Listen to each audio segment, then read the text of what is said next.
11-годишната Ева е дете кое не се преболува. Незината насмевка, која кај секого будеше силни емоции, денес предизвика неопишлива тага. Секогаш весело и ведро, девојчето со сонце во очите, како што го нарекуваат, раснело во убава семејна средина, обкружена со многу внимание и љубов. Никогаш до својата 10-годишна возраст не била на лекар. Тоа беше исклучително здраво и силно дете, раскажуваат нашите соговорници, кои не смогнаа сили да зборуваат пред камера.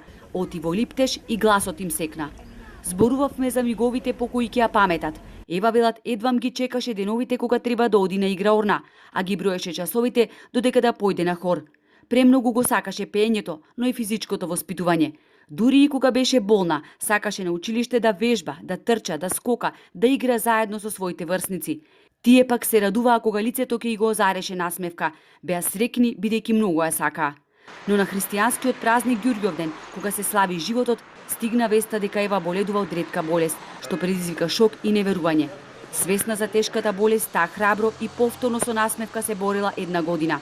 И кога мислеше дека е време повторно да живее, бидејќи резултатите биле добри, Ева се вратила во училишните клупи, а додека траеле часовите, нејзините родители ката ден ја чекале во училишниот двор, но не задолго.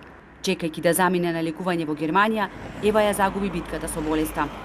Овде во Пештани, каде што Ева лани го продолжи своето образование, како и во нејзиното родно Коњско, денеска само на солзени лица и нем поглед. Со нејзината загуба тешко се носат и нејзините соученици не само од Пештани, од Коњско, туку и од останатите села. Кога слушнале дека болеста кај Ева повторно се вратила само иницијативно, дечињата со кути во раце, од куќа во куќа во сите села поминувале и собирале пари само за да го спасат животот на Ева.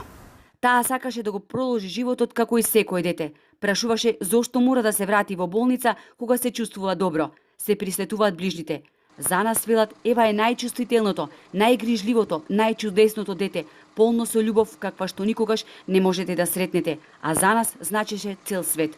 Охрид ја прими туѓата болка како своја. Може да не потреси сите.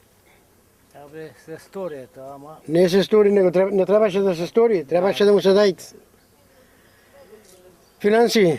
Ова нека биде само апел до сите идни министри дека жалосно е да се загуби еден млад живот.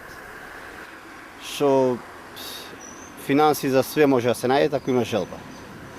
Без разлика, луѓето од сите околни села, сите мештани, како што може помогнаја, се сочија со тоа, пошто јас имам деца тука што учат со неа, го познаваа девојчето, секогаш доаѓаше со едно капче насмејано.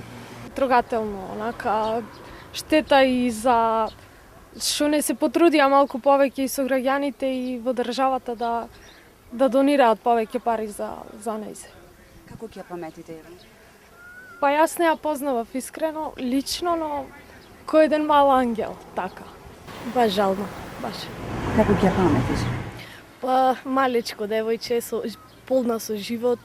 На незиното последно патување ја испрати неброен народ, а незиното вечно почивалиште е прекриено со цвеќиња, кукли, мечиња, кои другарчињата и ги донеле. Ева беше премногу мала да ја опише љубовта која го сочинуваше незиниот живот, но остануваат спомените бескрајно длабоки, што како огледало се рефлектираат врз сечија душа.